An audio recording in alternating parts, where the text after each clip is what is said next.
everyone, welcome to a new episode. So the subject of today's episode is a pretty radical person. He helped develop Bitcoin and a number of other open source projects, and that's pretty cool in itself. But there are other reasons why this guy is being called a revolutionary. So let's get into it. Real quick, before I dig into the subject of today's video, I want to give a little reminder that there is now a new update for the Ledger Nano S. In fact, we can expect these types of updates more often. So this new one improves the security of inputting your PIN and recovery phrase, and it also improves the application checks. And the Ledger Nano S now supports Bitcoin Private and Zencash. So if you're interested in purchasing a Ledger Nano S hardware wallet, or if you're interested in any Ledger products and you want to help support this channel, go ahead and check out my referral link down below.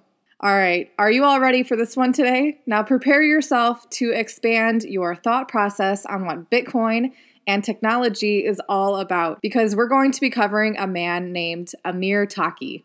So Amir Taaki is a 30-year-old who has done a lot with his life so far. For example, in his early 20s, Amir was drawn to the free software movement and created a number of different video games. Now, a few years down the road, Amir found himself earning a living through playing poker professionally. Now, it was through this online gambling that led him to Bitcoin. But this is where Amir is different. Unlike most people who learn about Bitcoin, right off the bat, Amir decided to create a Bitcoin exchange. He continued to contribute to the Bitcoin project and even created the Bitcoin Improvement Proposals, or BIPs, which is now Bitcoin's standardization procedure. Amir also was involved with developing an anonymous wallet designed for Bitcoin. Amir was interviewed in 2014 by Max Keiser, and it was pretty evident right from the start that this guy has many thoughts on the socio-political aspects of human nature. Despite Max's best efforts to get him to speak about his dark wallet project, Amir was pretty set on diving way deeper. Now, once again, I'm going to include a link down below so you can check out this interview. It actually begins around the 12-minute and 25-second mark. In this interview, Amir explains how Bitcoin is not an improved payment system, that instead what it represents is much more than this.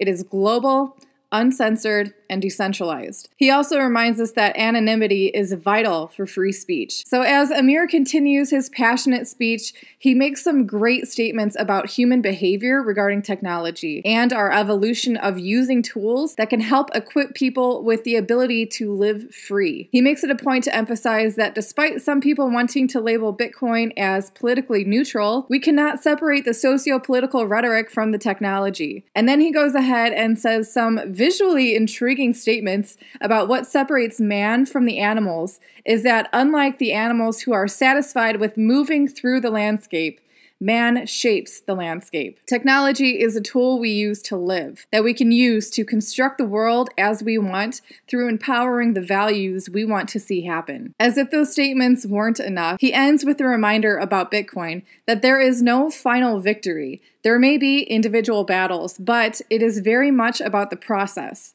Now, that interview took place in 2014. Since then, he's done a lot more than help develop anonymous Bitcoin wallets. He has definitely led a life that has stayed true to his beliefs. So after that interview with the Keiser Report, Amir had joined the rebels to fight ISIS for 3.5 months in Syria in 2015, and more recently has set in motion his plans to establish a school with the aim of training ideological hackers. It looks like Amir is still living up to his reputation of having a more radical view on politics, matched with impressive technological skills. Now, however the media may choose to portray this man, or however radical he evolves, the points that he made in that interview are so important for all of us to not only consider, but seriously think on and discuss with those in our lives. That's all I have for you today on this episode. If you learned something, if you enjoyed this, leave a like, leave a comment down below. And if you haven't already, why don't you go ahead and hit subscribe to get your daily fix of all things crypto.